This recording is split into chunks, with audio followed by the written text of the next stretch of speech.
মেয়ে মানুষ মারা যাওয়ার পরে মাহরাম মানুষ যদি থাকে তারা নামবে।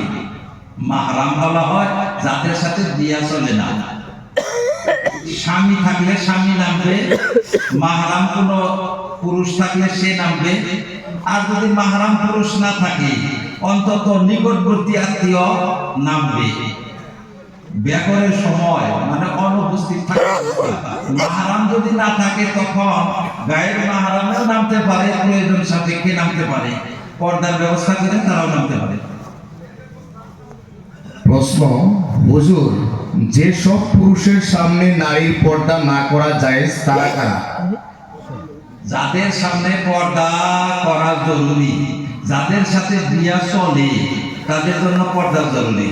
যাদের সাথে বিয়া চলে না তাদের সাথে পর্দাও, তাদের সাথেও পর্দা আছে, পর্দা নাই স্বামীর সাথে। একমাত্র পর্দা লাগে না স্বামীর সাথে, তাছাড়া বাপের সাথেও পর্দা লাগে, ভাইয়ের সাথে লাগে, প্রত্যেকের সাথে লাগে। তবে পর্দাটার পরিমাণ আছে। মেয়েদের জন্য মেয়েদের পরা হাঁটু থেকে নাভি পর্যন্ত, মেয়েদের জন্য এক মেয়ের জন্য অপর মেয়ের পর্দা নাভি থেকে হাঁটু পর্যন্ত। এইখানে কঠোর পর্দায় রাখতে হবে মেয়ের জন্য। একটা মেয়ে অপর মেয়ের হাঁটু থেকে নাভি পর্যন্ত কঠোর ভাবে ঢেকে রাখবে, কোনো মেয়ে যেন দেখে না।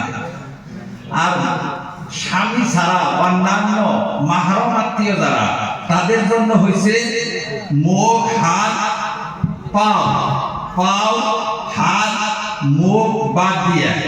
এইটা পর্দার ভিতরে পড়ে না। মুখ, হাত, পাও বাদ দিয়া বুক, পেট, পিঠ এবং একবারে সম্পূর্ণ পূর্ণ ঢেকে রাখতে হবে।